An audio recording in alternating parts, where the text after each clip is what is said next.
여러분 저녁 식사 맛있게 하셨어요? GBS는요? GBS 할 때 괜찮으셨어요? 뭐 피곤치 않으셨어요? 쉬는 시간에 잠 좀 주무셨습니까? 네, 이따가 볼게요. 쉬는 시간에 잠을 잤는지 아니면 쉬는 시간에 다른 교제를 나눴는지 한번 제가 보도록 하겠습니다. 오늘 수련의 첫날 우리 말씀은 예레미야 31장 31절부터 34절까지의 말씀입니다. 우리 주제 말씀이죠. 예레미야 31장 33절 말씀이 그렇죠? 네. 우리 예레미야 31장 31절부터 34절까지의 말씀을 저와 여러분이 함께 한 절씩 교독하도록 하겠습니다. 예레미야 31장 31절입니다. 여호와의 말씀이니라. 보라, 날이 이르리니 내가 이스라엘 집과 유다 집에 새 언약을 맺으리라.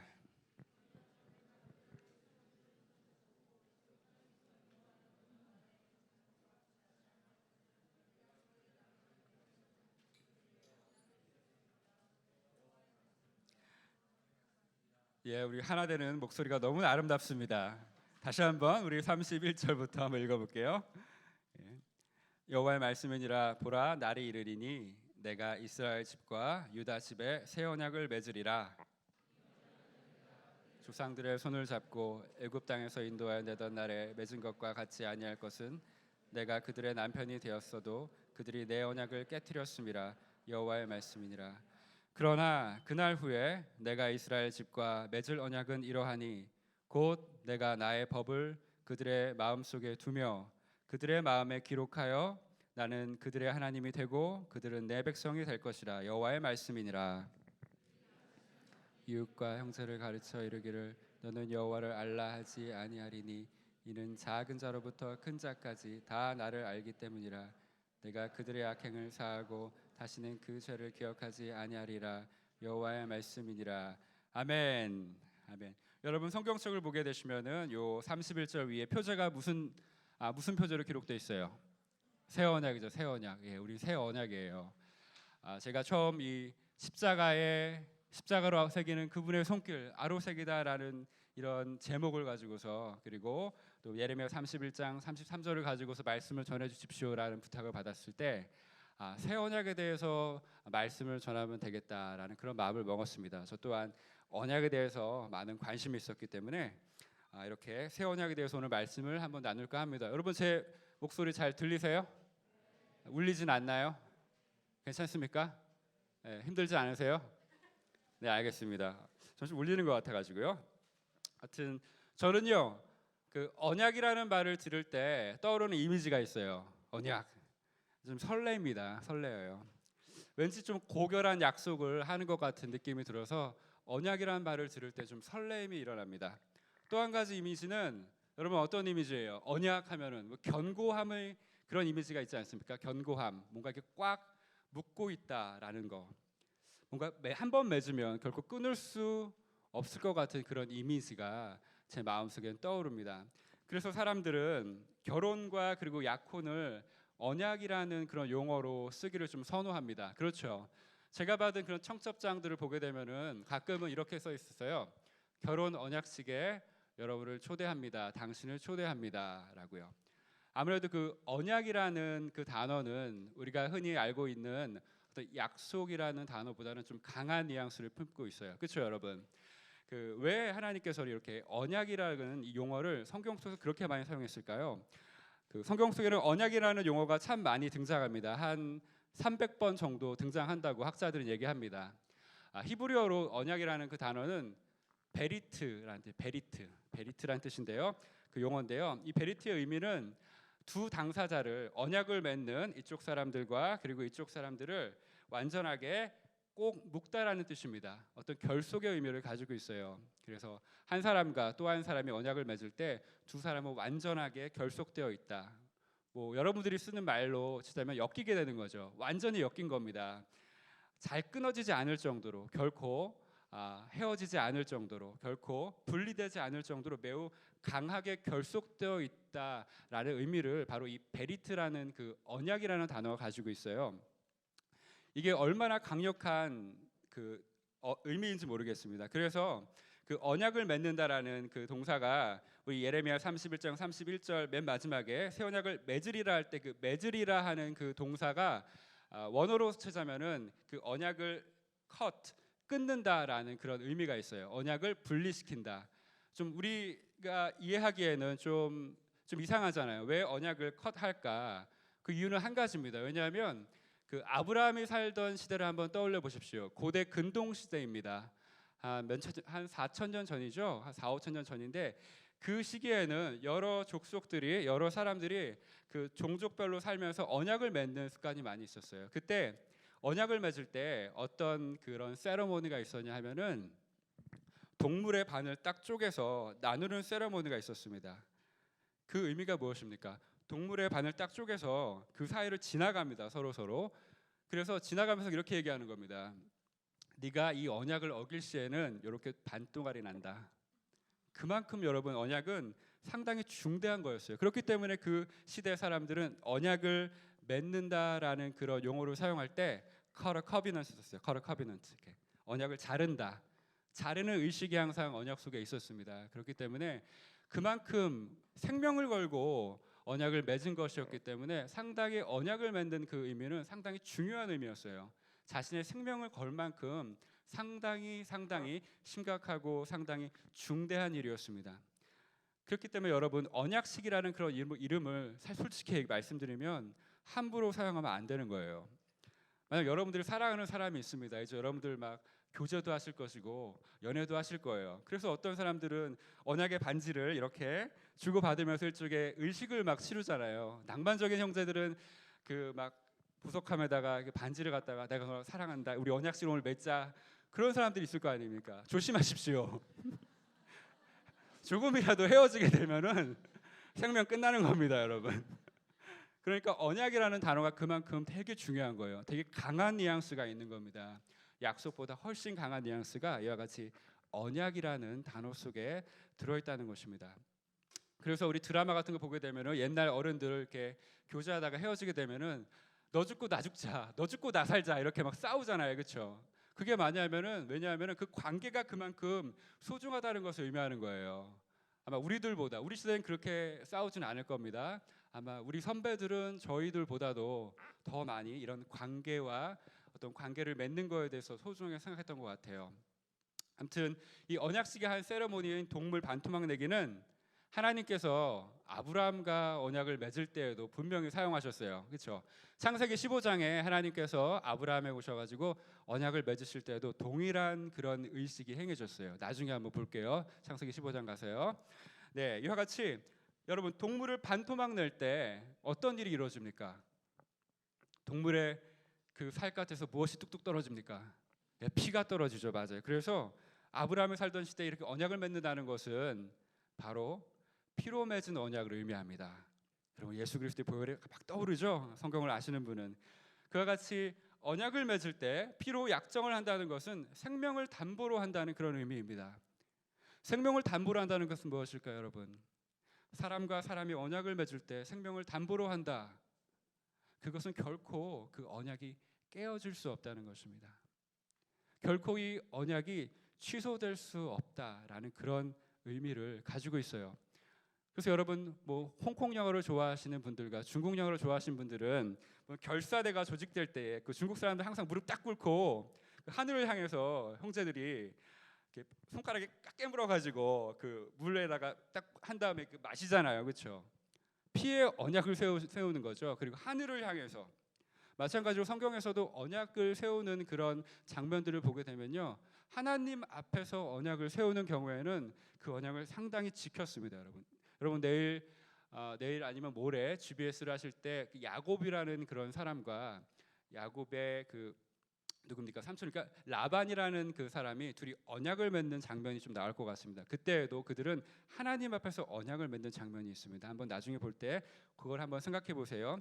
언약을 맺는 건 그렇게 상당히 신중한 일이었습니다. 언약을 맺을 때 상당히 중대한 일이었습니다.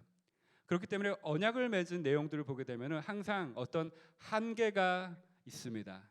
그리고 그 한계와 마찬가지로 약속이 있습니다. 언약에는 일정한 한계가 있고요. 언약에는 일정한 약속이 있습니다. 한계와 약속이라는 것은 둘 사이에 특정한 의무를 맺는다는 그런 의미입니다. 아마 이 언약이라는 관계를 가장 잘 많이 우리가 오늘날의 어떤 의식에서 살펴볼 수 있다면 저는 단연코 뭐라고 제가 뽑겠습니까? 네, 결혼식입니다. 결혼식이 가장 이 언약에 대해서 가깝게 우리에게 다가오게 설명해 줍니다. 여러분, 정말 저는 결혼을 했잖아요. 이 중에서 결혼하신 분 혹시 계십니까? 있으시면서 찾아오세요. 네, 제가 잘 상담해 드리도록 하겠습니다. 네, 여러분 다 결혼하실 거죠? 여러분 안 하실 거예요? 네, 알겠습니다. 제가 보니까 우리 1학년들이 한 25명 정도 오신 것 같아요. 1학년 한번 손 들어보세요. 예, 좀 아름답습니다. 2학년, 예, 2학년도 아름다워요. 3학년, 3학년도 아름답네요. 4학년, 예, 4학년도 만만치 않네요. 5학년까지 하겠습니다. 5학년, 네, 알겠습니다. 6학년까지 하겠습니다. 6학년, 네, 뭐 6학년. 저희가 딱 보니까 7학년 이상, 네. 균등하게 왔어요. 균등하게. 그래서 제가 한번 불러봤고요. 여러분, 우리 참 하나님 감사하게도 어느 그 학년에 치우치지 않게 저희를 균등하게 불러주셨어요. 그래서 제가 너무 마음이 좋았습니다. 사랑하는 여러분, 그래서 우리 1학년부터 우리 10학년까지 다 여기 모여 있어요. 11학년도 있죠. 다 모여 있어요. 저는 18학년입니다. 네, 얼굴은 그렇지 않죠, 여러분? 예, 그래서 결혼을 하게 되면요, 결혼을 하게 되면 정말이지 남편은요 아내에게 완전히 묶입니다. 잘 들으세요. 아내도 마찬가지입니다. 아내도 남편에게 묶이게 됩니다. 정말이지 남편의 삶은요 아내하기 나름입니다. 아내의 삶도 마찬가지로 실제적으로 남편의 삶에 정말로 많은 영향을 받게 됩니다. 먼저 일단 결혼을 하게 되면 외박이 불가능합니다. 예, 그 아내를 두고 제가 친구들과 여행을 갈 수는 없는 거죠. 예, 남편들이요, 미래의 남편들이요, 당신의 아내가 당신을 놔두고 친구와 함께 3박 4일, 5박 6일 여행을 간다고 할 때 여러분 허락하시겠습니까? 아무도 안 했습니다. 역시 여러분과 저는 동일한 회대 사람입니다. 예, 예. 여러분, 제가 말씀드리고 있는 저 정말로 아내와 사는 거 너무 행복합니다. 저 아쉽지 않아요, 여러분. 아쉬워 보이세요? 그거 잘못하신 거예요. 녹음되고 있죠? 제가 아내에게 보여줄 겁니다. 결코 아쉽지가 않아요. 정말 저는 이 결혼을 통해서 우리 아내에게 묶이게 된 걸 정말 행복하게 생각해요. 저는 가장 우리 아내에게 묶이게 된 가장 행복한 사람이라고 저는 정말로 믿습니다. 저희 아내도 저와 사랑하는 걸 상당히 매우 행복하게 생각합니다. 네. 남편과 아내와 이런 관계 속에서 여러분 한계가 무엇입니까? 한계가 뭐죠? 한계가 분명히 있죠. 예. 예. 남자는 다른 여자 만나는 게 아니죠. 또 아내는 다른 남자 만나면 안 되잖아요, 그렇죠?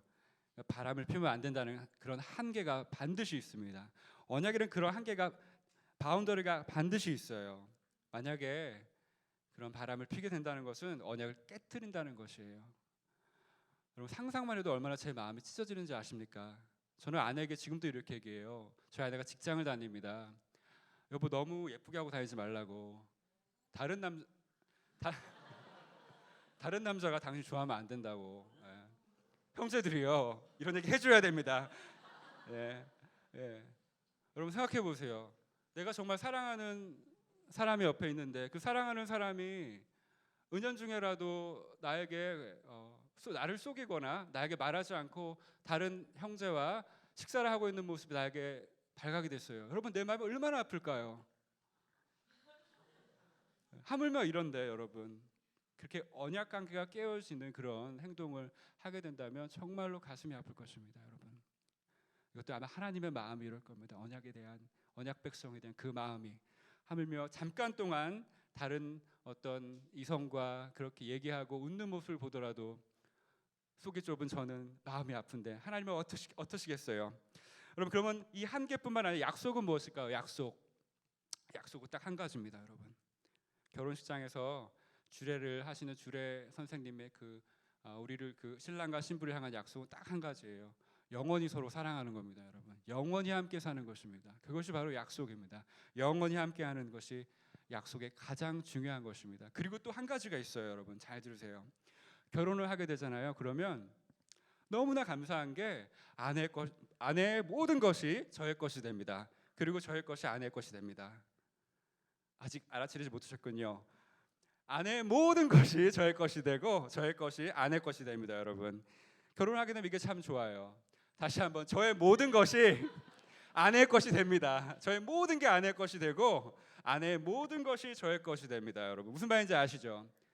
언약 관계 속에서는 이런 것이 있어요. 언약 관계 속에서는 언약을 맺은 두 상대방의 재산이 동시에 나의 것이 되고 너의 것이 된다는 그런 약정이 있는 것입니다, 여러분. 정신 차리세요. 제가 너무 결혼만 얘기했나 봐요. 제가 이렇게 결혼 관계에 비유한 이유는 다른 것이 없습니다.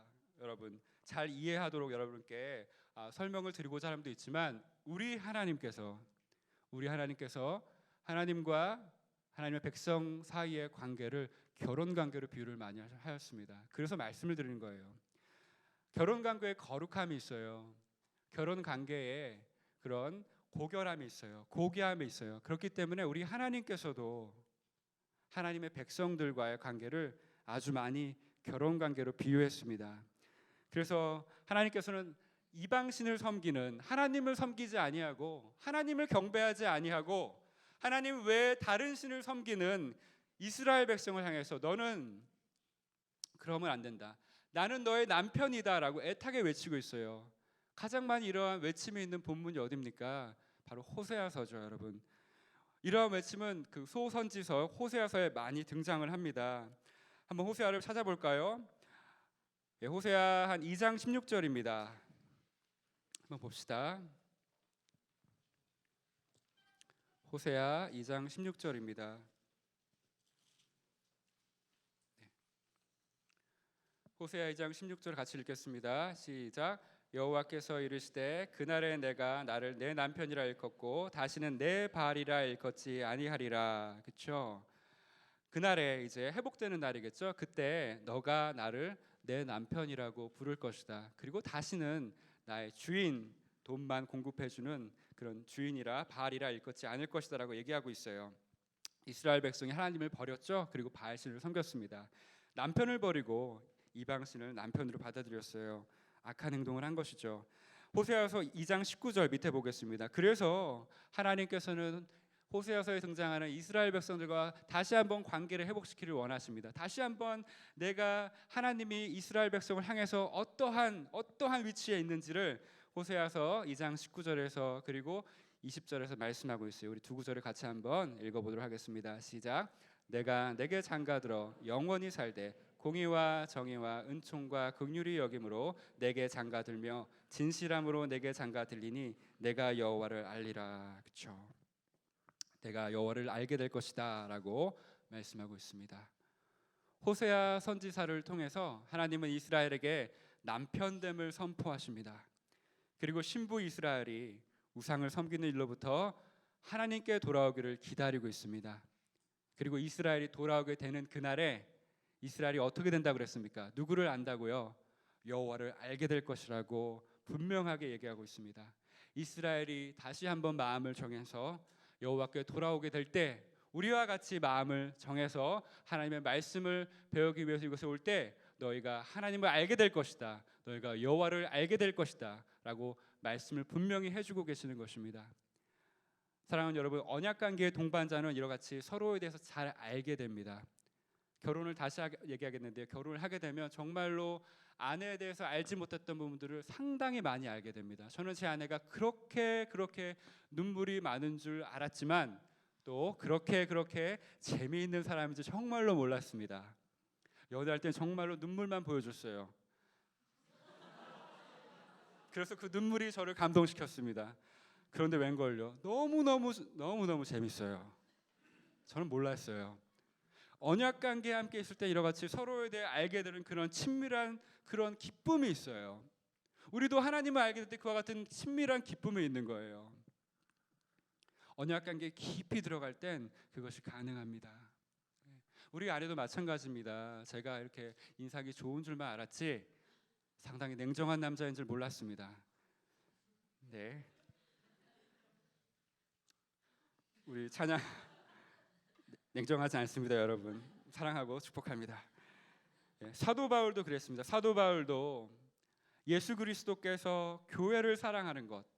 사도 바울도 에베소서 5장 25절에서 예수 그리스도께서 피값으로 사신 그의 교회의 관계를 바로 결혼 관계로 비유합니다. 물론 결혼 관계를 그리스도께서 교회를 사랑하신 것처럼 비유할 수 있겠지만 그 근본적인 하나의 주제는 바로 예수님께서 교회를 사랑하시는 그 관계가 바로 완전한 사랑이라는 것입니다. 완전하게 사랑하시죠. 어떻게 완전하게 사랑하십니까? 에베소 5장 25절 한번 읽어볼까요? 에베소 5장 25절입니다. 오늘 성경을 좀 많이 찾도록 하겠습니다. 에베소서 5장 25절 같이 가보도록 하겠습니다.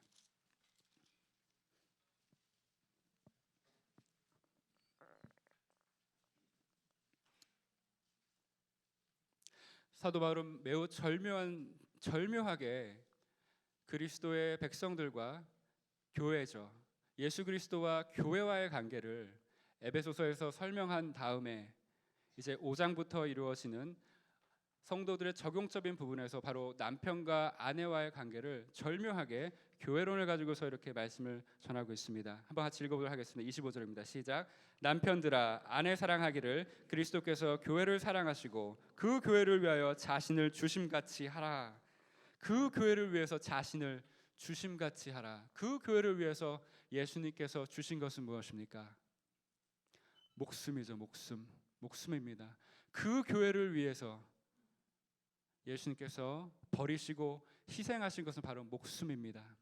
언약 관계에서 지켜야 될 것이 한 가지가 있다면 바로 희생입니다.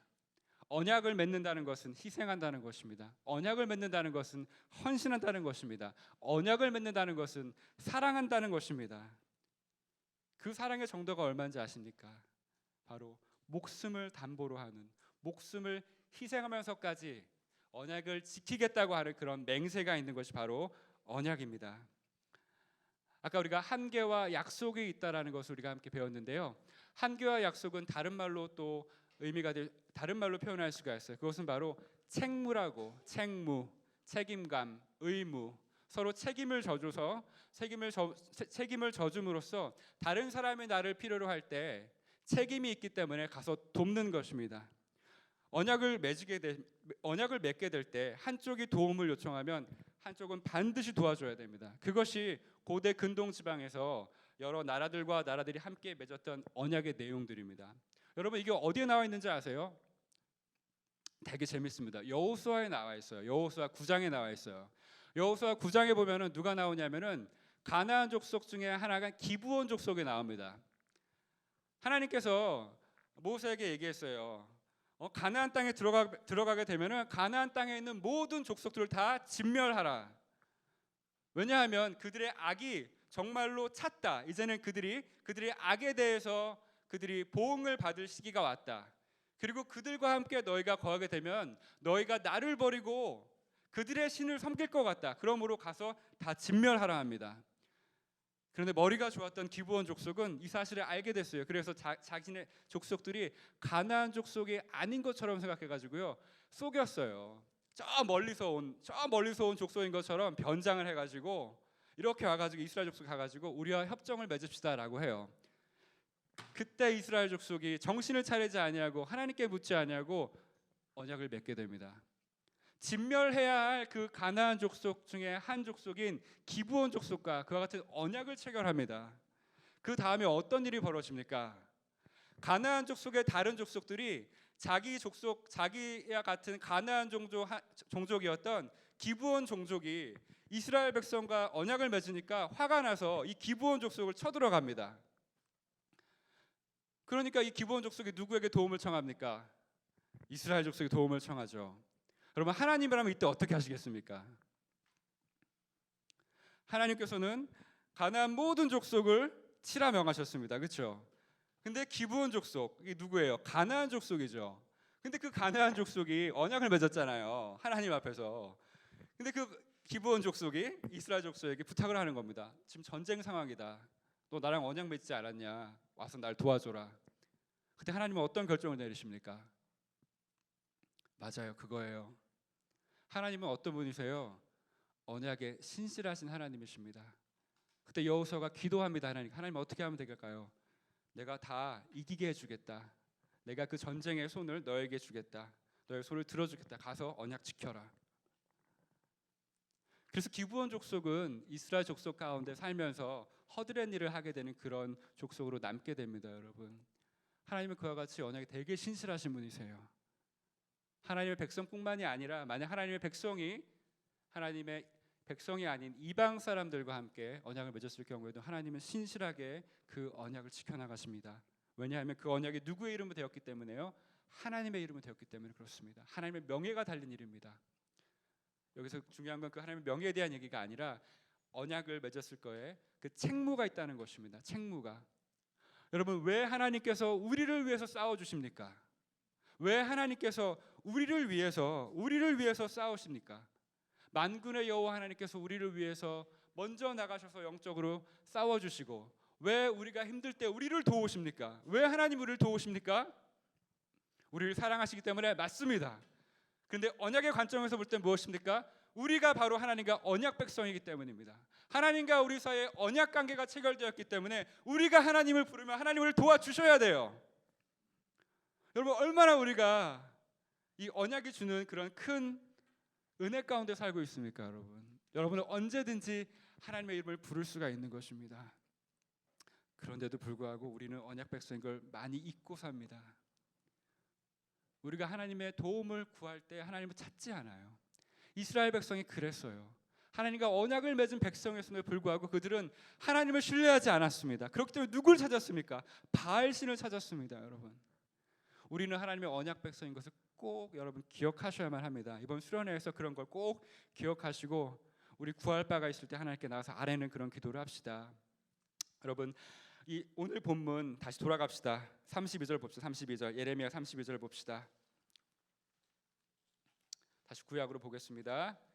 예레미야 32절입니다. 여러분, 예레미야 31장 32절에서 하나님께서 이스라엘 백성의 관계가 바로 이 언약 백성임을 분명하게 말씀하고 있어요. 그것이 뭐냐면은 32절 그 후반부에 보게 되면 내가 그들의 남편이 되었어도라고 말씀하고 있습니다. 지금 예레미야 선지자가 얘기하고 있는 이스라엘과 하나님과의 관계는 남편과 그리고 아내의 관계, 신부의 관계, 언약 관계라는 것을 분명하게 우리에게 알려주고 있어요. 그렇기 때문에 하나님께서는 이스라엘 백성을 끝까지 책임져야 하는 약속을 준수하셔야 될 의무가 있는 것입니다. 그리고 또한 이스라엘은 하나님과 언약을 체결한 언약 백성으로서 하나님의 명령을 준수해야 할 그런 의무가 있는 것입니다. 저는 언약이라는 이런 설교를 준비할 때 궁금한 게 하나 있었습니다. 왜 그렇다면 하나님께서는, 잘 생각해 보세요. 왜 하나님께서는 자신이 창조한 자신의 피조물인 인간에게 당신의 사랑을 보여주기 위해서, 당신의 은혜를 부어주시기 위해서 왜 다른 제도가 아니라, 다른 의식이 아니라 왜 이 언약 맺는 의식을 사용했겠습니까? 이유는 간단합니다. 이유는 정말 간단해요. 한번 상상해 봅시다. 이렇게 상상해 볼 수 있을 거예요. 아담 이후에 인간이 타락했었죠. 타락한 인간들의 삶이 어땠습니까? 서로 살인을 했죠, 여러분. 가인이 아벨을 쳐 죽였습니다. 그렇죠. 아벨의 후손들이 정말로 다른 사람들을 쳐 죽였습니다. 그리고 인간들의 모습이 어땠습니까? 하나님을 망각했죠, 여러분. 타락한 이후에 인간의 그 인성이 정말 깊이 타락했습니다. 인간의 그 영혼이 죄로 인해서 오염됐습니다. 얼마나 오염됐냐 하면은 그 마음 속에 하나님을 향한 지식을 향한 열정이 없어졌어요. 하나님을 향한 순종의 마음들이 사라진 것입니다. 그런 마음들이 사라질 정도로 완전히 우리의 마음이 오염됐어요.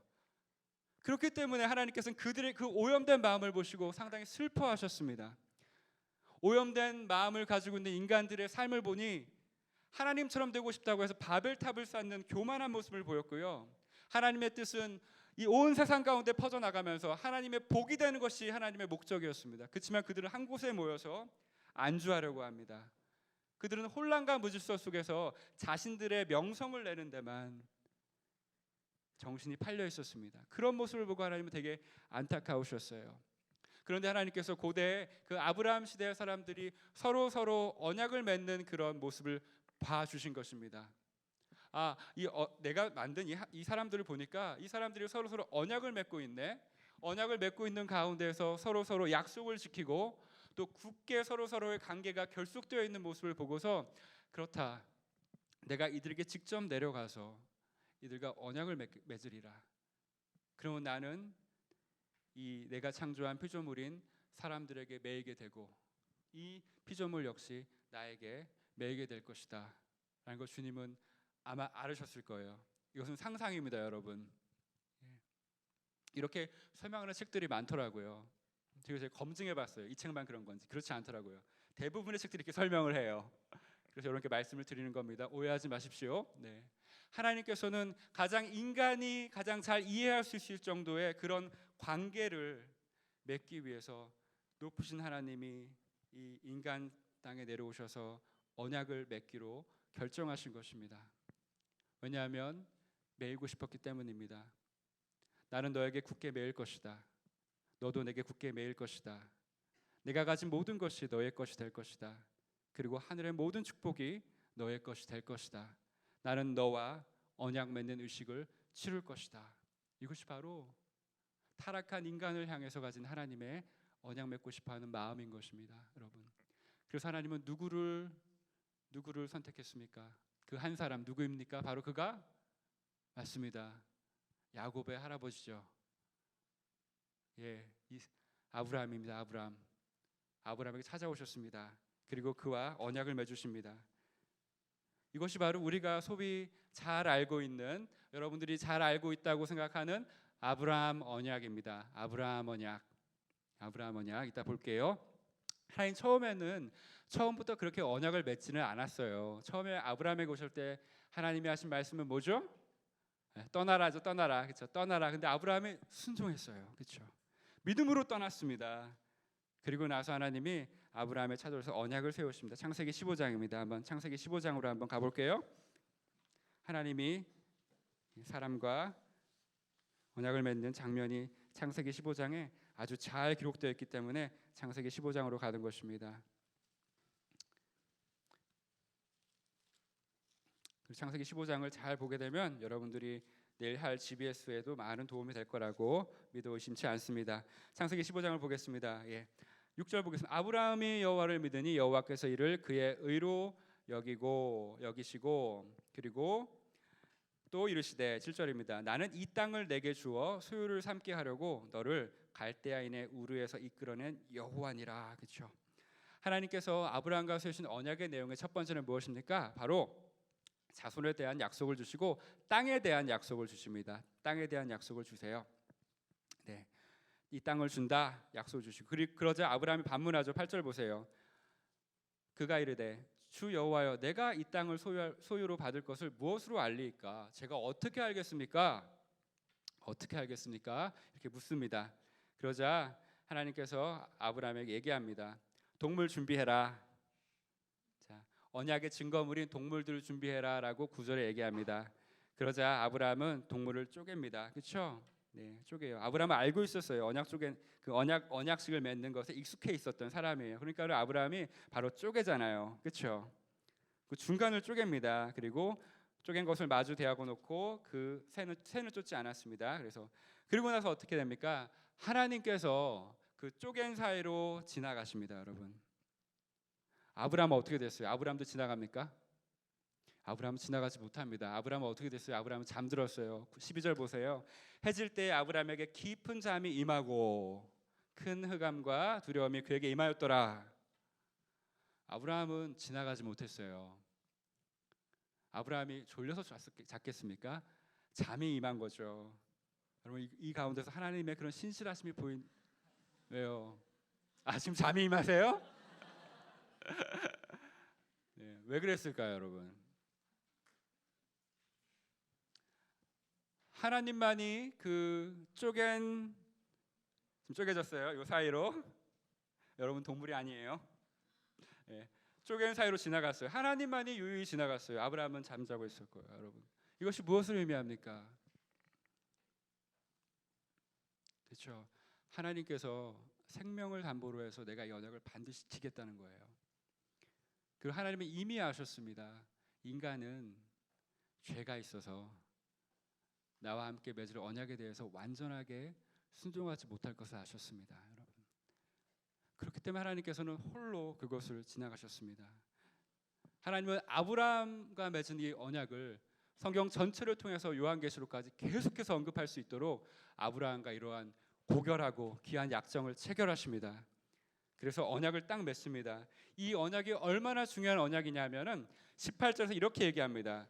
그날에 여호와께서 아브라함과 더불어 언약을 세워 이르시되 내가 이 땅을 애굽 강에서부터 그 큰 강 유브라데까지 내 자손에게 주노니 여호와께서 아브라함과 더불어 언약을 세워. 주어가 무엇입니까? 누구예요? 아브라함입니까? 아니죠. 주어가 여호와께서입니다, 여러분. 하나님이 주도적으로 언약을 체결하셨습니다. 하나님이 하나님의 백성과 맺는 언약의 특징은 하나님께 주도권이 있다는 것입니다. 하나님께 주권이 있어요. 하나님이 주권적으로 우리에게 오셔서 맹세해 주시는 것입니다. 내가 너의 하나님이 되고 너희는 나의 백성이 되리라. 이것이 바로 언약입니다, 여러분. 아브라함 언약에는 이와 같은 언약의 특성이 정말로 잘 나타나 있습니다. 그래서 하나님의 모든 것이 이제는 아브라함의 것이 되었습니다, 여러분.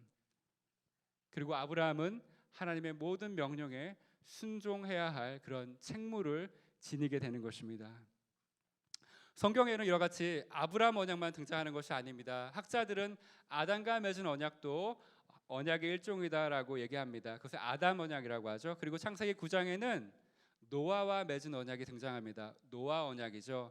그 다음에 이스라엘 백성이 출애굽해가지고 이제 시내산에 들어가게 됩니다. 가나안 땅에 이제 들어가게 될 때 또 하나님께서는 중요한 순간에 이스라엘에게 나타내셔서 또 한 번의 언약을 갱신해 주십니다. 그게 바로 우리가 알고 있는 시내산 언약 혹은 모세 언약이라고 합니다. 그리고 나서 하나님은 이스라엘 백성이 그 모세 언약과 시내산 언약을 잘 지키지 못했어요. 그래서 모압이라는 지역에 가셔서 다시 한번 그 언약을 갱신해 주십니다. 좀 더 잘 지킬 수 있도록 다시 한번 내가 너희의 하나님이고 너희는 나의 백성이다라는 것을 계속해서 말씀해 주시면서 나는 언약의 신실한 자다, 나는 언약의 신실한 자다 말씀하시면서 언약을 갱신해 주세요. 그게 바로 모압 언약이라고 합니다. 그리고 나서 하나님께서는 이렇게 하나님께서 언약을 갱신해 주셨는데 여러분 사사기를 보세요. 사사기를 보십시오. 가나안 땅에 정착했습니다. 그런데 사사기를 보게 되면 희망이 안 보입니다, 여러분. 이스라엘 사사들은 하나님에 대한 완전한 경배를 하지 못했습니다. 그들은 완전하게 실패했습니다. 그들의 모습을 보게 되면 완전하게 실패해서 언약에 신실하지 못했습니다. 얼마나 패역했는지 모릅니다. 남자가 남자를 범하게 되고 정말 순리대로 행하지 아니하고 영리대로 행하는 그 온갖 파렴치한 모든 행악들을 하나님 여호와 앞에서 했습니다. 그래서 각각 자기의 소견대로 했다고 사사기에서 2번이나 언급되지 않습니까? 그것이 사사기의 주제입니다, 여러분. 이와 같이 언약에 신실하신 하나님께서 그렇게 내가 너희의 하나님이고 너희는 나의 백성이다라고 계속해서 말씀하셨지만 이스라엘 백성은 결코 순종하지 못했습니다, 여러분. 여러분들은 순종 잘하시죠? 우리 대학어부 모토가 책임 있는 순종 아닙니까? 엄청 많이 들었습니다. 그래서 저의 이미지는 여러분들 정말 순종 잘하는 사람으로 박혀 있어요. 그래서 저 여러분들에게 순종에 대해서 설교를 못 하겠어요. 여러분 순종하시는 분이시죠? 예전에 그랬어요. 참 사사기를 볼 때 정말 이 사람들 너무하다. 어쩜 이럴 수가 있나 했는데 어느 순간 인생을 살고 나서 이렇게 돌아보니까 제가 사사기에 있는 이스라엘 백성이더라고요. 정말 저 역시도 마찬가지입니다. 하나님께서 계속해서 말씀해 주지 아니하시면 저의 죄악이 너무 심해서 언제든지 하나님을 배반할 수 있는 가능성에 있는 아주 패역한 자입니다. 그래서 매일같이 하나님께 나아가는 이유가 거기에 있습니다. 저는 하나님의 은혜를 붙들고 사는 그런 자입니다. 여러분도 그렇게 되시기를 원합니다.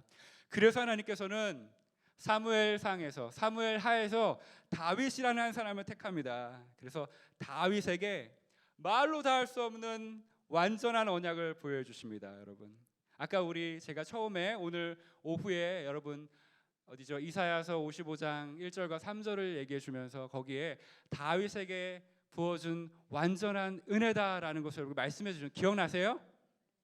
여러분 저 머리 좋으시네요. 감사합니다. 다윗에게 하나님께서 맺으셨던 그 다윗 언약은요, 여러분 꼭 집에 가서 한번 읽어보세요. 사무엘하 7장입니다. 너무나 아름답습니다. 내가 다윗에게는 꼭 다윗이 잘나서 다윗이 어떠함 때문에 이와 같은 은혜를 베푸는 것이 아니라 내가 다윗에게는 완전한 은혜를 베풀 것이라고 하나님의 언약을 다윗에게 세우십니다. 여러분 보고 싶으세요? 한번 봐볼까요? 네, 읽어보세요. 이게 다윗 언약은 여러분을 향한 언약입니다. 우리를 향한 언약입니다. 사무엘하 7장입니다. 사무엘하 7장 8절부터 16절까지의 내용이 정말 다윗 언약입니다. 여러분, 다윗은 누구입니까? 다윗은 바로 예수 그리스도의 선조가 되는 사람입니다. 다윗의 계통으로부터 우리 누가 왔습니까? 예수 그리스도께서 나셨습니다. 여러분, 다윗에게 한 이 언약은 바로 예수 그리스도를 통해서 완전하게 성취됩니다. 여러분, 한번 다윗 언약 사무엘하 7장 8절부터 말씀을 한번 읽어보도록 하겠습니다. 한 절씩 읽어볼게요. 그러므로 이제 내 종 다윗에게 이와 같이 말하라. 만군의 여호와께서 이와 같이 말씀하시기를 내가 너를 목장 곧 양을 따르는 데에서 데려다가 내 백성 이스라엘의 주권자로 삼고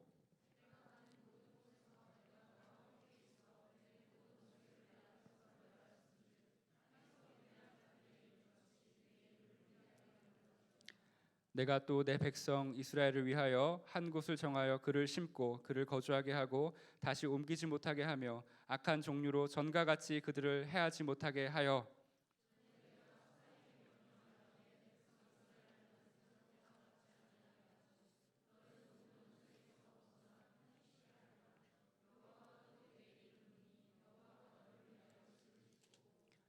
내 수완이 차서 내 조상들과 함께 누울 때 내가 내 몸에서 날 내 씨를 내 뒤에 세워 그의 나라를 견고하게 하리라.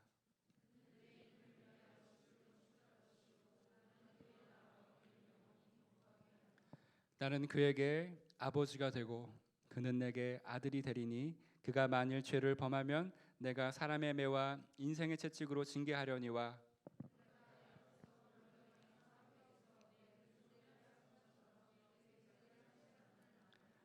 같이 읽을게요. 16절입니다. 내 집과 내 나라가 내 앞에서 영원히 보존되고 내 왕위가 영원히 견고하리라 하셨다 하라. 아멘. 여러분 얼마나 이 가운데 하나님의 다윗을 향한 신실함이 드러납니까? 15절 보세요. 내가 내 앞에서 물러나게 한 사울에게서 내 은총을 빼앗은 것처럼 그에게는 다윗에게는 결코 빼앗지 아니하리라. 여러분, 다윗이 이후에 어떠한 죄를 진다 할지라도 하나님은 이때 약속하신 것입니다. 결코 은총, 하나님의 신실하심을 거두지 않겠다. 내가 다윗에게 한 모든 언약과 약속을 지키겠다라고 말씀하고 있는 것입니다. 여러분, 이 다윗 언약은 바로 다윗의 후손 예수 그리스도 그리고 예수 그리스도의 자녀된 우리에게도 동일하게 적용되는 것입니다. 여러분, 우리의 나라, 하나님의 나라에서 우리의 삶은 결코 끊어지지가 않습니다. 여러분의 나라, 하나님 나라 가운데 여러분의 모든 삶은 하나님께서 다윗에게 주신 이런 축복의 메시지와 같이 큰 영적인 복을 허락해 주실 거를 하나님의 약속에 있는 자들입니다. 여러분, 다윗 언약을 여러분의 그런 언약으로 받으시길 원합니다. 다윗 언약은 하나님의 신실하심을, 언약에 대한 신실하심을 가장 잘 나타내주고 있는 그런 본문입니다. 그래서 저는 이 신실하심에 대해서 내일 여러분과 말씀을 나누려고 합니다. 오늘은 신실하심 대신에 이 언약에 대한 말씀을 나눌까 합니다. 여러분, 오늘 한번 말씀 다시 한번 예레미야로 가보도록 하겠습니다. 예레미야 33절입니다. 31장 33절입니다. 같이 한번 읽어보겠습니다. 시작. 그러나 그날 후에 내가 이스라엘 집과 맺을 언약은 이러하니 곧 내가 나의 법을 그들의 속에 두며 그들의 마음에 기록하여 나는 그들의 하나님이 되고 그들은 내 백성이 될 것이라. 아멘. 여러분, 하나님은 정 패역한 이스라엘 백성, 이 예레미야 시대의 이스라엘 백성의 패역함은 정말 만만치 않았습니다. 이따가 제가 말씀드릴게요. 너무나 심했습니다. 얼마나 심했는지 모릅니다. 정말 너무 말할 수 없을 정도로 심했습니다. 그럼에도 불구하고 하나님께서는 이렇게 말씀하십니다. 나는 그들의 하나님이 되고 그들은 내 백성이 될 것이라. 이것이 바로 언약에 대한 하나님의 공식적인 확정의 문구입니다. 여러분, 예레미야서뿐만이 아니라 하나님께서 이스라엘 백성에게 언약을 맺으실 때마다 하나님께서 사용하시는 언약에 대한 공식 문구입니다. 예레미야서에는 이 언약에 대한 공식 문구가 5번이나 등장합니다. 한번 찾아보겠습니다. 예레미야 가까운 데부터 찾아볼게요. 예레미야 31장 1절입니다. 31장 1절입니다. 읽어보겠습니다. 여호와의 말 시작. 여호와의 말씀이니라. 그때 내가 이스라엘 모든 종족이 하나님이 되고 그들은 내 백성이 되리라. 그렇죠? 내 백성이 되리라. 예레미야 30장 22절입니다. 그 위에 있죠. 읽어보겠습니다. 시작. 너희는 내 백성이 되겠고 나는 너희들의 하나님이 되리라. 계속해서 언약을 이스라엘 백성들에게 계속해서 말씀하고 있습니다. 예레미야 7장 23절에도 동일한 말씀이 나옵니다. 예레미야 7장 23절입니다.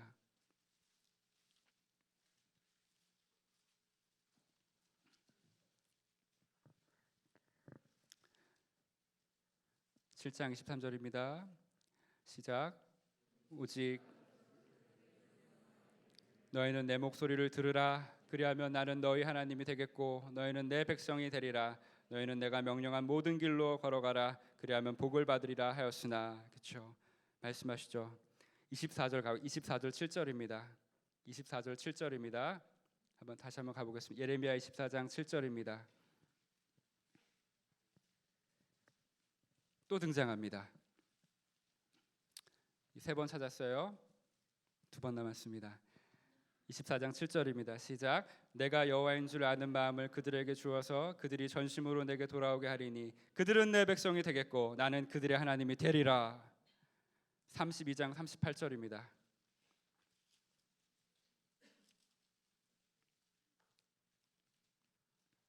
32장 38절입니다. 시작. 그들은 내 백성이 되겠고 나는 그들의 하나님이 될 것이니라. 사랑하는 여러분, 이스라엘 백성이 얼마나 악이 가득했으면 하나님께서 예레미야 이 선지서 곳곳마다 나는 너희 하나님이 되고 너희는 나의 백성이 되리라. 나는 너희의 하나님이고 너희는 나의 백성이다 라고 말씀하고 있었겠습니까? 이 나는 너희의 하나님이 되고 너는 내 백성이 될 것이다. 이것이 바로 언약에 대한 공식 문구입니다. 이번 수련회를 통해서 여러분들을 한 사람 한 사람 마음속에 이 구절이 마음속에 새겨졌으면 좋겠습니다. 한번 여러분의 이름을 넣어서 한번 읽어보세요. 나는 누구누구의 하나님이 되고 누구는 내 백성이 될 것이다. 한번 해보세요. 지금 시작. 네, 나는 승호의 하나님이 되고 승호는 내 백성이 될 것이라. 이렇게 한번 해보세요. 다시 한번 시작.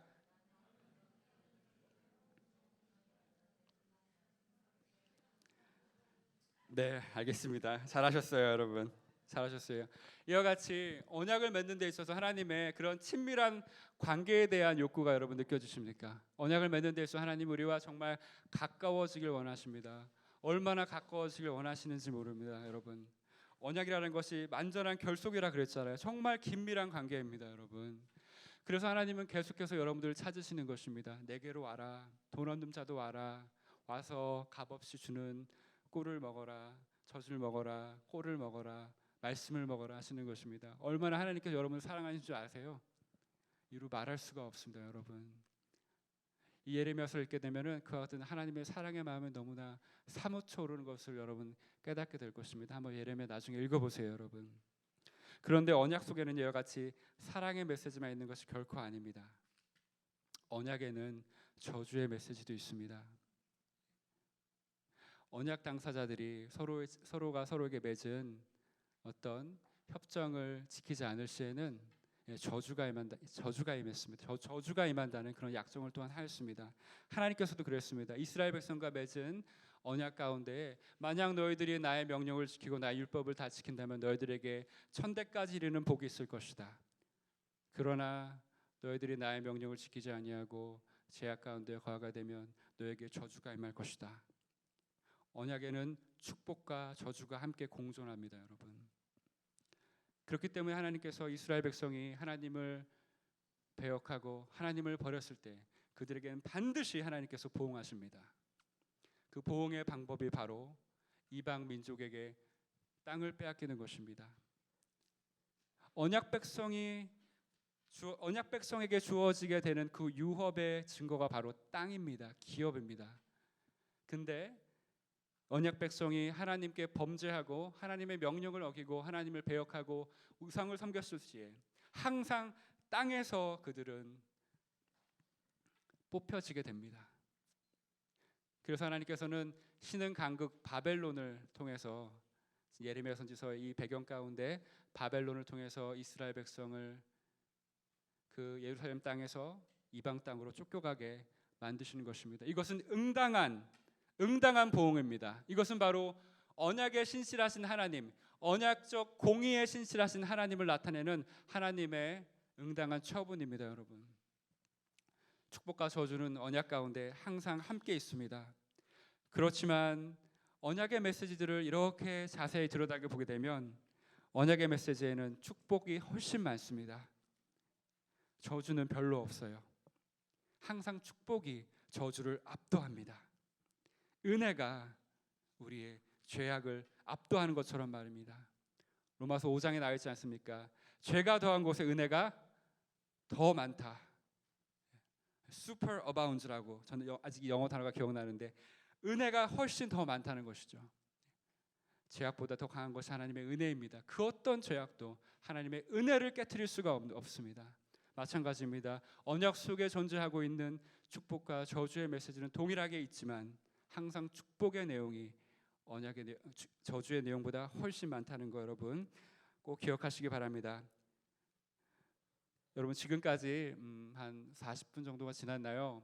이게 서론입니다.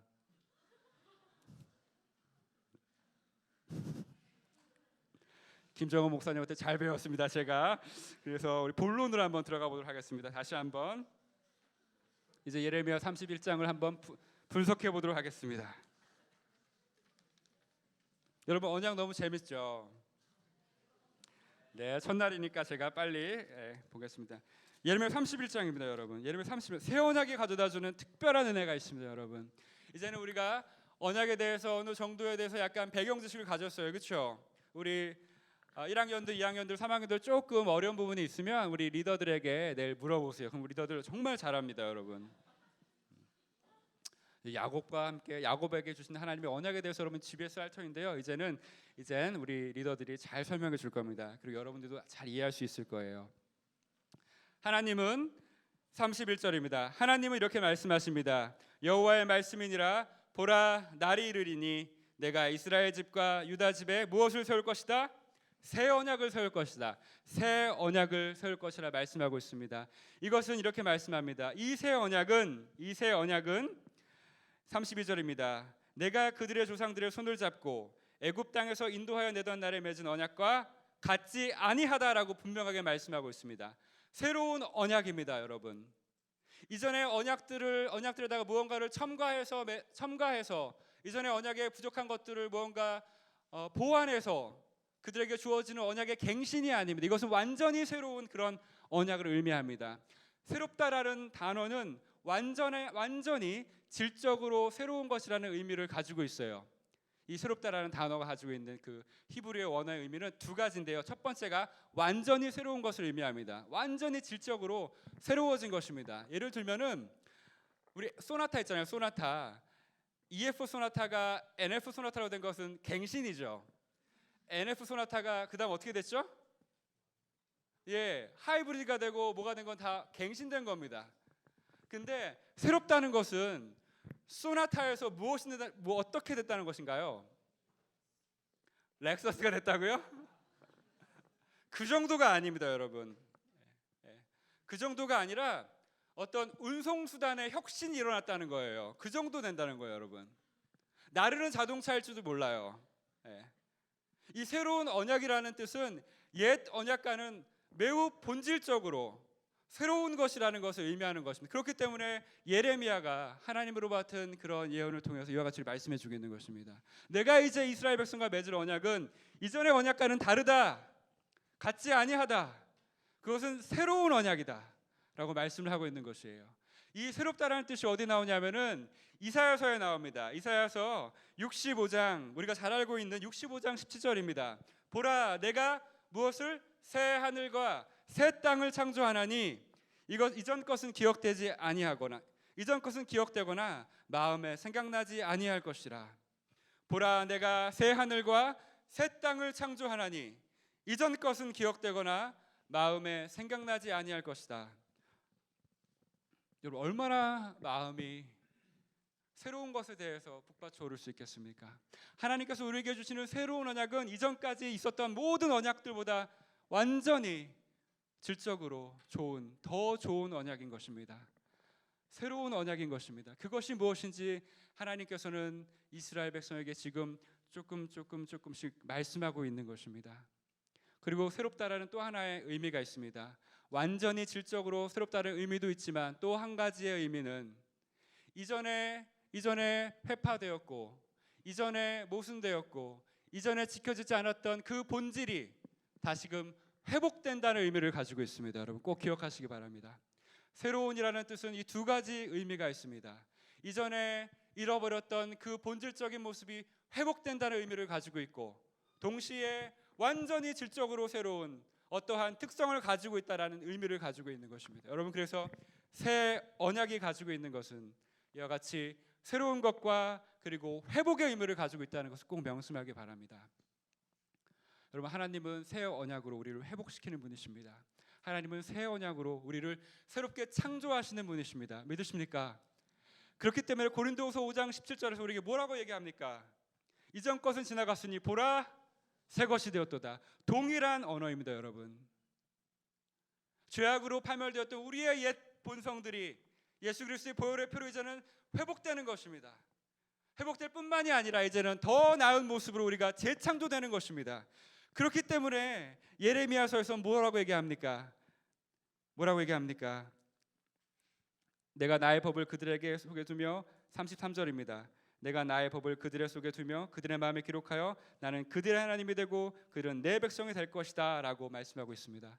나중에 이 말을 볼게요. 하나님의 율법이 우리 마음판에 기록되게 되고 하나님의 율법이 우리 마음속에 내재된다는 의미입니다. 내재된다는 의미예요. 이전까지의 율법은 이렇게 내재되지 않았습니다. 여러분 이전까지의 율법은 그냥 하나님께서 돌판에 새겼습니다.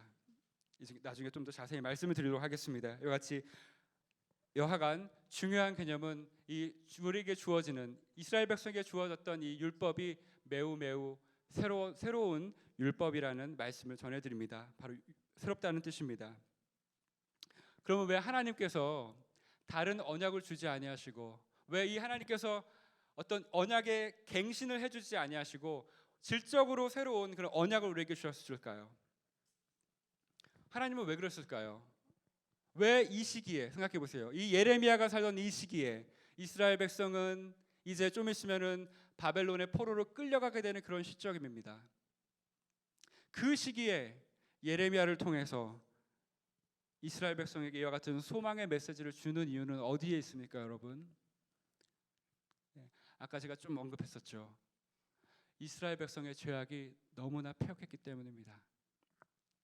하나님께서 새 언약을 주지 않고서는 그들의 마음이 회복될 수 없을 정도로 그들은 죄악의 깊은 골짜기에 빠져 들어가 있었습니다. 이스라엘 백성이 저질렀던 죄악은 어디에 드러납니까? 예레미야 2장 13절입니다. 한번 가보겠습니다. 예레미야 2장 13절.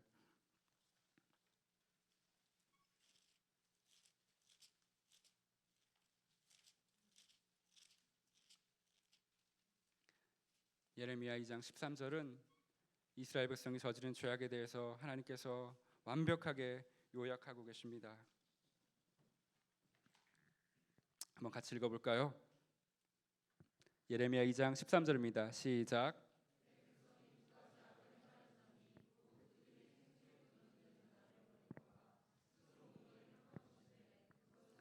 거두지 못할 터진 웅덩이들이라. 네. 그들이 저지른 죄악은 두 가지였습니다. 곧 생수의 근원되는 여호와를 버린 것이고, 두 번째로는 스스로 웅덩이를 판 것입니다. 그것은 바로 언약의 당사자인 여호와를 버린 것입니다. 그리고 웅덩이를 팠다는 것은 우상을 섬겼다는 것입니다. 다른 신을 섬긴 것입니다. 여호와를 버리고 이방 신에게 절하는 행위를 예레미야는 다른 본문을 통해서 행음하였다. 그들이 하나님과의 관계를 깨트리고 이혼 서류를 작성했다. 이렇게 표현합니다. 그들의 죄악이 얼마나 악했는지 예레미야 선지서 여러 부분을 통해서 이렇게 말씀합니다. 그들은 무지한 피를 흘렸다. 그들은 창기의 집에 허다히 모였다. 그들은 사람을 무차별 팔아넘겼다. 그들은 가난한 자의 재판을 공평하게 하지 않았다. 이런 외면적인 죄악이 문제가 된 것은 문제가 될 수는 있습니다. 그렇지만 더 큰 죄악이 있었습니다. 더 큰 죄악이 있었습니다. 이스라엘 백성이 지은 더 큰 죄악이 있었습니다. 그것은 바로 그들의 마음의 죄악이었습니다. 마음의 죄악. 그들의 마음이 얼마나 죄로 인하여서 썩어 강팍해져 있었는지 모릅니다. 그들은 죄악을 저질렀음에도 불구하고 얼굴을 붉히지 않았습니다. 그들은 회개하지도 않았습니다. 하나님께서 돌아오라 내가 돌아와서 회개하면 내가 다시 너희를 만나줄 것이라고 했지만 그들은 말씀을 듣지를 않았습니다. 거부해버렸습니다. 그래서 예레미야서 17장 1절에서는 이들의 죄악이 얼마나 큰지, 얼마나 깊고 깊은지 이렇게 표현합니다. 유다의 죄가 금강석 끝 철필로 기록되되 그들의 마음판과 그들의 제단뿔에 새겨졌다라고 이렇게 표현합니다. 그들의 죄가 얼마나 큰지, 그들의 죄가 얼마나 단단한지 금강석 끝 철필로 기록되되 그들의 마음판에 새겨졌다. 그리고 그들의 제단뿔에 새겨졌다라고 말씀하고 있어요. 여러분, 금강석이 뭡니까? 다이아몬드죠, 여러분. 금강석은 다이아몬드, 가장 단단한 그런 광석입니다. 다이아몬드 철필로 그들의 마음판에 죄가 기록되어 있다는 것입니다. 뿐만 아니라 그들의 죄가 어디에 기록되어 있습니까? 제단뿔, 죄사하며 용서를 받는 제단뿔 그 끝에 기록되어 있기 때문에 그들의 죄가 결코 용서를 받을 수가 없을 정도로 패역하다라는 것을 예레미야 17장 1절은 말씀하고 있는 거예요. 얼마나 그들의 죄가 많았는지 모릅니다. 그래서 하나님께서는 그들에게 응보를 내리십니다. 말씀드렸잖아요. 언약에 대한 저주, 하나님에 대한 명령을 어겼을 시에는 이스라엘 백성이 마땅히 응보를 받아야만 했습니다. 그것이 바로 저주입니다. 그래서 하나님께서는 예레미야서를 통해서 이스라엘 백성을 저주하십니다. 이스라엘 백성에게 재앙을 내리십니다. 이스라엘 백성에게 환난을 명하십니다. 어느 정도로 하였냐면요, 예레미야가 이렇게 말씀합니다. 예레미야야, 이스라엘 백성에서 중보하지 말아라. 이스라엘 백성이 아무리 패역해도 예레미야야, 그들을 위해서 기도하지 말아라. 너의 기도를 듣지 않겠다. 이 말의 의미는 무엇입니까? 하나님께서 그들의 회개를 허락지 아니하신다는 아주 무서운 말씀입니다. 다시금 언약 백성으로 돌아오기 힘들 정도로 그들은 그렇게 패역하고 그들의 마음들이 완전하게 썩어 있었습니다. 그 결과 그들은 바벨론으로 끌려가게 되죠. 그래서 약속의 땅이 예루살렘으로부터 그들은 뽑혀지게 됩니다. 그리고 약속의 땅 예루살렘이 완전히 황폐해집니다. 이것이 바로 언약적 저주의 결과입니다. 사랑하는 여러분, 그런데 하나님께서는 이렇게 완전히 그들을 저주하시고 멸망시키시고 그들에게 약속의 기업으로 준 그 땅을 황폐하게 만드는 것으로만 남겨주셨겠습니까? 그들을 향한 진정한 하나님의 마음은 무엇이었겠습니까? 그들을 향한 하나님의 애끓는 마음은 무엇이었겠습니까, 여러분? 그것은 바로 소망의 메시지입니다. 소망의 메시지. 가장 어두울 때, 이스라엘 백성이 가장 어두울 때 하나님께서는 소망의 메시지를 줍니다. 여러분, 오늘 본문을 다시 한번 묵상해 보십시오. 오늘 본문의 메시지에 어떠한 조건이 들어 있습니까?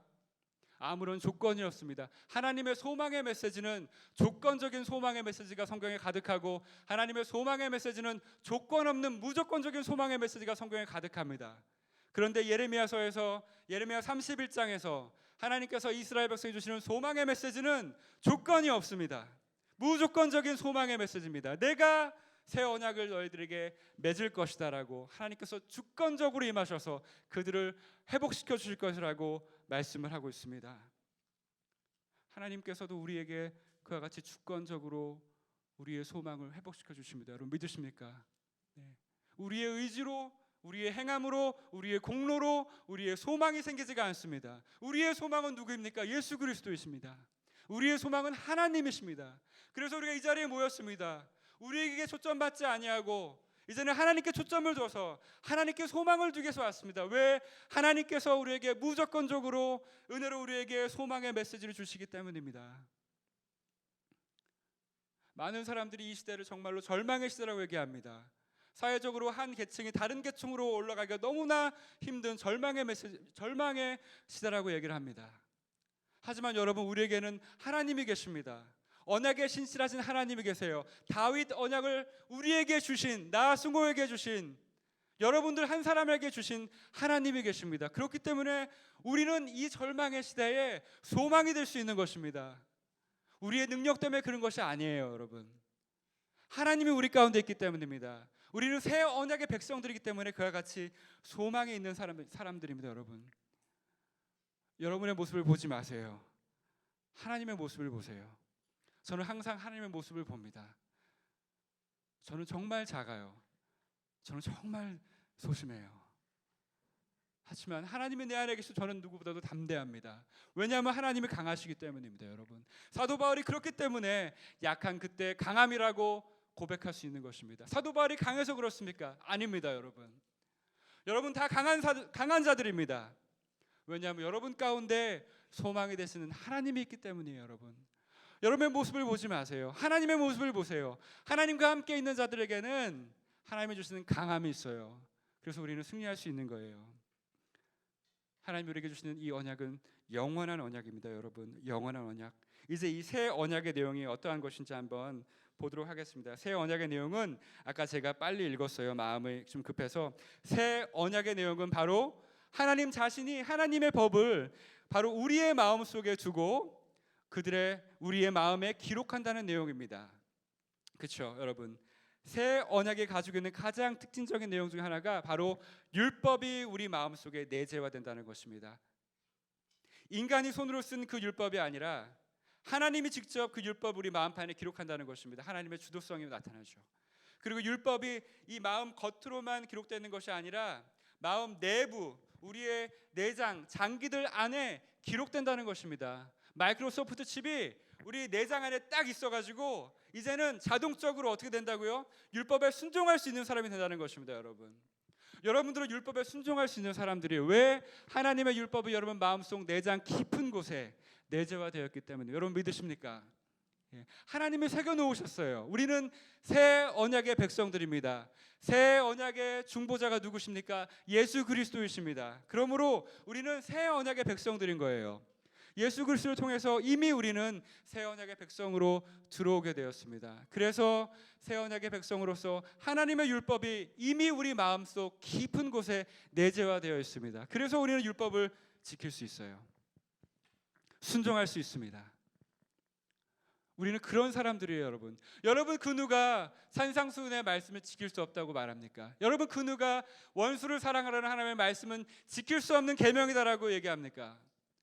그것은 성경이 말하는 순종이 아닙니다. 여러분, 하나님이 우리를 보실 땐 이제는 하나님의 말씀이 우리 마음판에 있기 때문에, 하나님의 말씀이 우리 마음 깊은 곳에 내재되어 있기 때문에 우리는 율법을 능히 하나님의 은혜로 지킬 수 있는 그런 사람들입니다.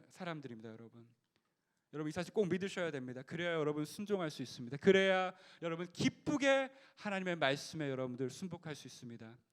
여러분, 순종은 억지로 하는 것이 결코 아닙니다. 말씀이 여러분 마음판에 있어 보십시오. 여러분 순종하게 됩니다. 왜 하나님께서 이스라엘 백성의 마음 깊은 곳에 율법을 그 가운데 기록한다고 말씀했겠습니까? 이스라엘 백성의 마음이 얼마나 지저분했습니까? 아까 말씀드렸잖아요. 이스라엘 백성의 마음이 금강석 철필 끝으로 그들의 죄악이 금강석 첩필 끝으로 그 마음판에 새겨져 있기 때문에 이제는 하나님이 직접 그 마음판에 율법을 기록하지 않으면 그들이 돌이킬 수 없을 정도가 되었다는 것이에요, 여러분. 하나님이 얼마나 이스라엘을 향해서 사랑이 많으신 분이십니까? 이제는 손수 그 말씀을 기록하시고자 하십니다. 하나님의 마음과 심정이 그것입니다. 하나님은 직접 나서셔서 하나님이 직접 나서신 거예요. 직접 나서셔서 직접 마음판에 기록한 겁니다. 여러분, 신명기 6장에는 마음 겉에 율법을 그냥 두겠다라고만 말씀을 하십니다. 근데 예레미야서에서는 그렇지 않아요. 기록하겠다 나와요. 내가 직접 기록하겠다. 그리고 마음 겉에 딱 두는 게 아니라 내가 쓰겠다 얘기하고 있어요. 기록하겠다. 완전하게 기록될 정도로. 얼마나 은혜입니까, 여러분? 저는 하나님의 말씀이 제 마음판에 기록된 것이 너무나 감사하고 너무나 기쁩니다. 그래서 그 말씀으로 넉넉히 순종할 수 있습니다. 제가 하는 것이 아니기 때문입니다. 제 마음에 들어오신 성령 하나님께서 그것을 도우시기 때문입니다, 여러분. 하나님 이번 수련을 통해서 여러분을 도우시길 원하세요. 하나님 이번 수련을 통해서 여러분 모두가 다시 한번 하나님께 돌아오길 원하세요. 여러분 모두가 하나님을 인격적으로 만나기를 원하세요. 여러분 모두가 말씀을 사모하기를 원하세요. 하나님, 여러분 모두가 다시 한번 기도의 능력을 회복하기를 원하세요. 이 애끓는 하나님의 사랑의 마음이 아까 저희가 나누었던 호세아서에 정말로 나타나 있습니다. 여러분이 어떠한 심정을 입고 오시든지 상관없습니다. 여러분, 하나님이 여러분들 향한 마음이 바로 이거예요. 에브라임이여 내가 어찌 너를 놓겠느냐, 이스라엘이여 내가 어찌 너를 버리겠느냐, 내가 어찌 너를 아드마와 같이 놓겠느냐, 어찌 너를 수보임같이 두겠느냐. 내 마음이 내 속에서 돌이키어 나의 긍휼이 온전히 불붙듯 하도다. 내가 나의 맹렬한 진노를 나타내지 아니하리니 이는 내가 하나님이요 사람이 아님이라. 너 가운데 있는 거룩한 자이니 더 이상 진노를 너에게 쏟지 않을 것이다. 여러분들을 향한 하나님의 마음입니다. 여러분들을 향한 하나님의 애끓는 그런 사랑의 마음입니다. 이 사랑의 목소리를 여러분들 이 수련을 통해서 꼭 들으시길 원합니다. 하나님 찬양을 통해서 여러분에게 말씀하실 거예요. GBS를 통해서 여러분들에게 말씀할 것입니다. 설교를 통해서 집에 말씀하실 것입니다. 오전 강의를 통해서 특강을 통해서 여러분에게 말씀하실 거예요. 여러분 수련을 기대하세요. 그리고 여러분 원투원을 하면서 또 식사를 하면서 나누는 교제들 가운데서 하나님이 한마디라도 여러분에게 찌르실 것입니다. 여러분 그 말씀이 여러분들을 바꾸실 것입니다. 여러분들을 변화시킬 것입니다. 그런 기도로 기도하면 정말 하나님께서 여러분 변화시킵니다. 여러분 한 가지 더 기억하길 원합니다. 하나님은 율법을 마음판에 쓰인다고 했습니다. 새 언약을 준다고 하였습니다. 새겨진 것이 무엇이라고? 율법입니다. 율법. 네. 우리가 그 은혜로 인하여 구원을 받은 것은 확실합니다. 우리가 그 은혜를 인하여 믿음으로 말미암아 구원을 얻은 것은 확신합니다. 그것이 에베소 2장 8절의 말씀입니다. 그렇지만 하나님은 율법을 결코 등한히 여기지 않으십니다. 그리스도의 삶은 율법을 하찮게 여기는 삶이 아닙니다. 사도 바울도 로마서 7장에서 율법은 선한 것이라고 분명히 얘기하고 있습니다. 사랑하는 여러분, 그렇기 때문에 은혜로 하나님의 사랑을 체험받고 하나님의 사랑을 경험한 자들에게는 율법에 대한 사모함이 불일 듯 일어납니다. 왜냐하면 우리의 마음이 새 마음이 되었기 때문입니다. 왜냐하면 우리 마음이 새롭게 변화됐기 때문입니다. 왜냐하면 우리 마음속에 성령 하나님이 계시기 때문입니다. 여러분 우리는 그러한 자들입니다. 우리는 율법을 사모할 수밖에 없습니다. 구약의 백성들을 보세요. 구약의 백성들도 율법을 사모했습니다. 다윗의 시편을 보세요. 얼마나 다윗이 시편 119편에서 내가 얼마나 율법을 사모하는지 주님 아십니까? 나는 율법을 주야로 묵상하고 율법은 내 삶의 등이요 내 삶의 빛이요 내 발의 빛이니이다. 율법이 송이꿀보다 달도다. 다윗도 구약 시대에 다윗도 구약 백성으로서 그렇게 율법을 사모했는데 이제는 새 언약의 백성으로서 그리스도의 보혈의 능력으로 성령이 내주하신 우리들이 율법을 사모하지 않는다면 뭔가 문제가 있는 거 아닙니까? 우리가 너무 세상에 우리의 마음을 빼앗기고 있는 것은 아닙니까? 우리의 마음이 하나님이 아닌 다른 것으로 채워주고 있는 것은 아닙니까, 여러분? 한번 여러분 생각해 보셔야 합니다. 사랑하는 여러분, 율법이 마음판에 들어올 때, 율법이 여러분의 마음판에 새겨질 때 성령께서 역사하십니다. 새 언약이 체결된 새 언약의 백성이 가지는 두 가지의 큰 은혜가 있습니다. 그것이 바로 오늘 본문의 34절입니다. 다 같이 한번 읽어보겠습니다. 34절입니다.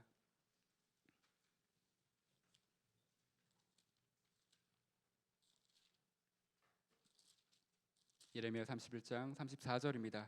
다 같이 읽어보겠습니다. 시작. 그들이 다시는 각기 이웃과 형제를 가르쳐 이르기를 너는 여호와를 알라 하지 아니하리니 이는 작은 자로부터 큰 자까지 다 나를 알기 때문이라. 내가 그들의 악행을 사모하고 사하고 다시는 그 죄를 기억하지 아니하리라. 여호와의 말씀이니라. 그렇죠. 첫 번째 은혜가 바로 율법이 마음판에 있는 자는 누구를 안다? 누구를 안다고요? 네, 여호와를 알게 된다는 것입니다, 여러분. 여호와를 안다는 것입니다. 여호와를 안다는 뜻은 여호와께 순종한다는 뜻입니다.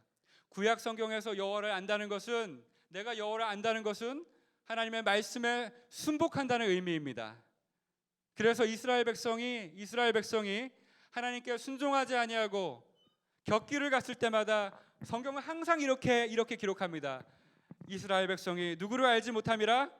여호와를 알지 못함이라. 여호와를 안다는 것은 순종한다는 것입니다, 여러분. 새 언약의 백성된 여러분, 새 언약의 백성이 된 여러분, 우리는 이제는 율법이 내재화되어 있는 사람이기 때문에 하나님의 말씀에 순종할 수 있는 사람입니다. 여러분 정말 믿으십니까? 여러분 순종할 수 있으세요? 네. 두 번째는 무엇입니까? 두 번째는 바로 내가 그들의 악행을 사하고 다시는 그 죄를 기억하지 아니하리라. 바로 죄사함의 은혜가 있다는 것입니다. 죄사함의 은혜가 있습니다.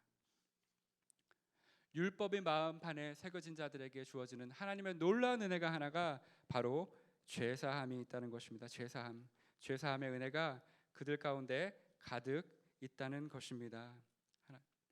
여러분, 우리는 어떻게 죄사함을 받았습니까, 여러분? 우리는 어떻게 죄사함을 받았죠? 하나님의 은혜로 죄사함을 받았죠. 그렇죠? 예수 그리스도께서 우리의 모든 죄악을 대신 짊어지셨죠. 예수 그리스도께서 십자가 위에서 우리 모든 인류의 죄악을 예수님께서 담당하셨습니다. 여러분, 죄의 대가는 무엇입니까? 죽음이고 사망입니다. 그렇기 때문에 우리가 이렇게 살아있는 것입니다, 여러분. 그렇기 때문에 우리가 영원한 생명을 소유하고 있는 것입니다. 이것이 얼마나 놀라운 은혜입니까? 새 언약의 중보자 되시는 예수 그리스도의 보혈의 피로 우리는 죄사함을 받은 자들입니다. 율법이 마음판에 새겨져 있는 새 언약의 백성들은 죄사함의 은혜가 있습니다. 뭐라고 얘기하고 있습니까? 내가 다시는 그 죄를 어떻게 한다고요? 기억하지 아니하리라. 그 위에 뭐라고 그럽니까? 그들의 악행을 사한다고 얘기합니다. 용서하고 다시는 기억하지 아니한다라는 얘기입니다. 다시는 기억하지 않습니다. 죄악이 완전히 제거된다는 것입니다. 그리스도가 이를 성취하신 것입니다. 여러분들의 마음판에 있는, 이스라엘 백성의 마음판에 새겨진 금강석 철필로 쓰여진 그 모든 죄악이 새 언약의 백성들에게는 아무런 표시가 나지 않는다는 것입니다. 완전히 제거된 것입니다. 여러분, 단순히 그냥 패스오버, 지나간 것이 아닙니다. 구약의 백성들이 하나님께 드렸던 제사의식을 통한 죄에 대한 사함은 지나가는 것입니다. 그것이 예수 그리스도가 오심으로써 단번에 제거되기 전까지는 그들의 죄악은 지나간 것으로 만족했을 뿐, 지나간 것이 지나지 않았습니다. 히브리서가 분명하게 얘기합니다. 그리스도가 오심으로써 이제는 그런 구약의 제사가 필요 없고, 그래서 단번에 모든 사람의 죄악을 대신 담당했고, 이제는 더 이상 제사가 필요 없다. 여러분의 죄악은 하나님의 사전에는 더 이상 없습니다, 여러분. 여러분들이 회개했다면, 여러분들이 지은 과거의 죄악으로 인해서 더 이상 아파하지 마십시오. 다시금 그 죄악을 끄집어내서 힘들어하지 마십시오. 하나님은 다 잊으셨어요. 감사하세요. 눈물이 흘려진다면 감사하시고 이전과 같은 죄악을 짓지 않으면 됩니다. 여러분들 마음속에 남 모르는 죄를 짓고 있는 것이 있다면 오늘 수련회를 통해서 하나님께 고하기를 원합니다. 하나님께서는 은혜의 하나님이기 때문에 그 죄악들을 다 용서하십니다. 하나님은 정말 은혜의 하나님이세요. 율법을 주실 때 하나님은 항상 율법을 피할 길을, 율법을 지키지 않을 때 피할 길을 주셨어요. 율법은 우리를 구속하는 것이 결코 아니에요, 여러분. 율법은 하나님의 축복이에요. 율법은 우리의 길을 지도하는 하나님의 큰 축복의 메시지입니다. 제가 레위기서를 읽을 때 얼마나 은혜를 받는지 모릅니다. 여러분, 레위기서가 뭡니까? 제사의식이잖아요. 얼마나 은혜 받는지 모릅니다. 레위기서 읽으면서 우리가 어떻게 살아나갈지에 대해서, 우리가 어떻게 죄를 지었을 때 어떻게 해야 될지에 대해서 자세하게 너무나 자세하게 우리에게 알려주고 있습니다. 하나님은 다 아신 거예요. 하나님이 창조하신 인간이 타락한 이후에 그 마음속에 죄악이 너무나 많기 때문에 하나님의 율법을 다 지키지 못하는 걸 이미 아셨어요. 그렇기 때문에 그것을 지키지 않을 시에 받을 모든 형벌에 대해서 피할 길을 이미 하나님이 주신 그 시내산 언약 가운데, 하나님이 주신 모세 언약 가운데, 모압 언약 가운데, 모든 하나님의 율법 가운데 이미 용서의 메시지를 주시고 계세요. 그러므로 여러분, 구약의 메시지가 진노의 하나님이라 결코 아닙니다. 여러분, 구약과 신약은 동일합니다. 구약과 신약은 동일하게 용서의 하나님을 나타내고 있어요. 구약과 신약은 동일하게 은혜의 하나님을 나타내고 있습니다. 여러분, 구약을 읽을 때 이와 같은 은혜의 하나님을 경험해 보십시오. 신약이 말해주는 그런 센텐스 같은, 명제 같은 그 은혜의 하나님이 결코 아닙니다. 정말로 우리를 사랑하시는 그 은혜의 하나님이 구약 속에 너무나 넘쳐 흐릅니다. 사랑하는 여러분, 이번 수련을 통해서 우리 남을 미워하는 마음이 있다면 좀 고백합시다. 오랫동안 용서하지 못하고 있는 우리 식구들이 있으면 우리 하나님께 눈물로서 기도합시다. 용서할 수 있는 능력을 달라고, 그들 용서해 달라고. 여러분, 하나님이 보응하십니다. 여러분에게 해코지한 사람이 있습니까? 어렸을 때부터 여러분을 힘들게 한 사람들이 있습니까? 하나님이 보응하세요. 하지만 여러분, 보응하신다는 것으로 만족하시겠습니까? 하나님의 은혜의 백성들은 그들을 위해서 중보해야 할 의미가 있습니다. 여러분, 하나님이 그들을 만나주시게 해달라고, 하나님이 그들을 만나게 해주십시오라고 여러분 기도하셔야 됩니다. 우리 수련회과 같은 기도를 하면 좋겠습니다. 그리고 아까 말씀드렸죠, 죄에 대해서 죄를 끄집어내지 마세요. 이전 것은 지나갔습니다. 여러분, 예수 그리스도의 보혈의 피로 모든 죄값을 그리스도가 담당하셨습니다. 그래서 신약 성경에서는 이 예수 그리스도가 새 언약의 중보자 되신다라고 명백하게 선언하고 있습니다. 히브리서입니다. 예수 그리스도가 새 언약의 중보자 되신다. 이 말은 무엇입니까? 예수 그리스도가 새 언약을 완전하게 보증하신다라는 의미입니다. 도장 딱 찍으신 것입니다. 그리스도께서 피를 흘리심으로써, 언약의 피를 흘리심으로써, 새 언약의 피가 바로 예수 그리스도이시기 때문에, 예수 그리스도께서 새 언약의 피를 흘리셨기 때문에 이제는 새 언약에 있는 모든 하나님의 은혜가 우리의 은혜가 되는 것입니다. 여러분 믿으십니까? 예수님께서 우리를 대신해서 도장 찍으셨습니다. 그러므로 히브리서 9장 15절에 이렇게 말씀하고 있어요. 예수님께서 그 언약의 피가 우리의 죄사함을 보증하고 우리에게 유업을 보증합니다. 예수 그리스도의 죽으심으로 우리는 율법이 죄에 대해서 요구하고 있는 죽음에서 속량받았습니다. 그리고 영원한 기업의 약속을 얻었습니다. 그리스도의 피로, 그리스도의 고통으로, 그리스도가 흘리신 피로 우리는 이제는 영원한 언약의 보증으로 영원한 기업을 소유한 자들입니다. 하나님께서 이스라엘 백성에게 구약 처음부터 이 시대까지, 신약까지 약속하신 모든 언약의 그 축복이 그리스도의 피를 통해서 우리에게 영원히 보장된 것입니다. 여러분, 유업이란 말은 언약이라는 말과 동일합니다. 히브리서에서 유업이란 단어는 구약에서의 언약이란 단어와 동일합니다. 하나님의 언약이 그리스도를 통해서 우리에게 완전하게 주어진 것입니다, 여러분. 우리가 그런 자들이에요. 그리스도를 통해서 하나님의 것이 우리의 것이 된 사람들이에요. 예수 그리스도의 보혈의 피를 통해서 하나님의 모든 신령한 축복이 우리의 것이 된 것입니다, 여러분. 우리는 그런 사람들이에요. 얼마나 황홀합니까? 얼마나 그 위대한 하나님의 축복을 소유할 수 있다는 그 놀라운 은혜가 우리 가운데 있습니까? 그런데 그 은혜를 모르고 아무것도 아닌 저 쓰레기 같은, 저 시궁창이 같은 곳에서 하나님의 언약이 주는 그 축복을 잊어버리고 아무런 은혜도 주지 못하고 아무런 기쁨도 주지 못하는 저 더러운 것을, 돼지우리에서 지엄나무 열매와 같은 것을 파먹고 그저 만족하는 삶을 사시겠습니까? 아니면 하나님께 나아가서 언약적인 축복을 달라고, 언약적인 축복을 나에게 부여해 달라고 하나님께 기도하며 나아가며 축복의 삶을 사시겠습니까? 하나님은 여러분들에게 이번 수련을 통해서 놀라운 언약의 사랑과 언약의 은혜를 주시기를 진심으로 원하십니다. 사랑하는 여러분, 이것이 언약 속에 담긴 여러분들을 향한 하나님의 사랑의 마음입니다. 하나님의 은혜의 마음입니다.